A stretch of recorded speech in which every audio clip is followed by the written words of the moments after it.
Yeah, I was. What kind of people were on the show? Well, it was mostly people from the Grand Ole Opry at that time. I was extra added attraction, you know, on the show. At that particular time, other than Frank Sinatra, I can't remember anybody who had wild, screaming crowds up until that point. You prepared at all for that possibility? No, I wasn't.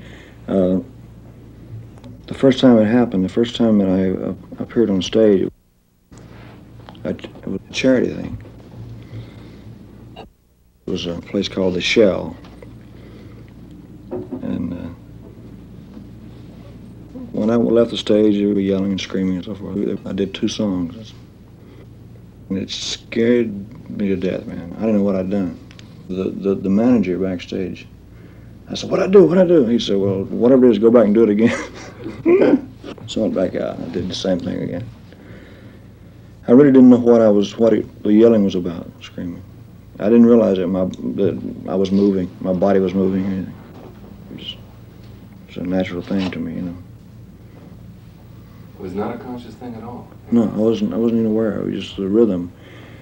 And the guy that played bass for me was he could slap the bass, a double leg, you know.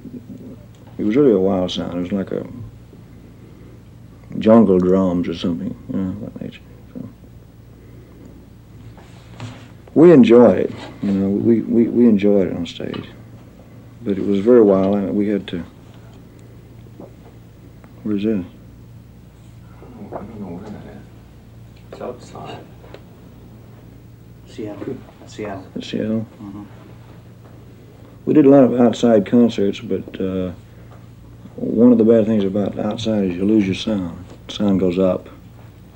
Well, I guess in those days the only big places that to hold that number of people were outside, right? Football stadiums and baseball stadiums, things like that. But you never knew what to expect, huh? No. Like, how would you, we know what the security is like now and how you arrive at a big arena. How would you come in those days? Now you've been through an experience of having been scared by the reaction. What would you start to do? How would you arrive at the stadium? As quietly as possible. But it was pretty well. I like the excitement and everything. It was.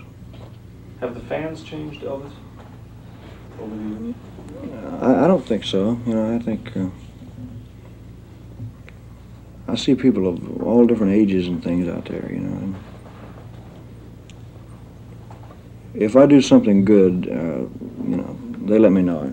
If I don't, they let me know that. Like, for a while, it was a theory that anything I did would sell and so forth. Well, I knew that was not true.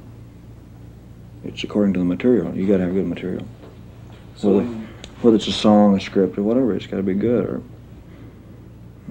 Time just wrote an article on the Rolling Stones, and in the article they said only Elvis Presley, except for maybe Jagger, has that ability to play a crowd like a giant instrument panel, to tune them up and to tune them down. And we saw it on the tour. in other words, you work the audience. How does that happen? Well, it's just it's a give and take proposition, in that they give me back the inspiration, and you know. Kind of a circular thing. Sure. You give them something. Sure. I work absolutely to them, whether it's 6 or 6,000. It doesn't really matter. It's just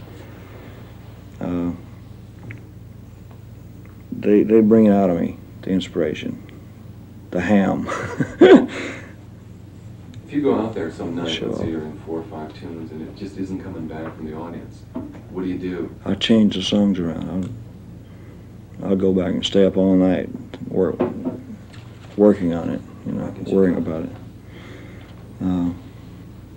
I'll find out what it is. It's not getting off the ground, you know, the first 4 or 5 numbers.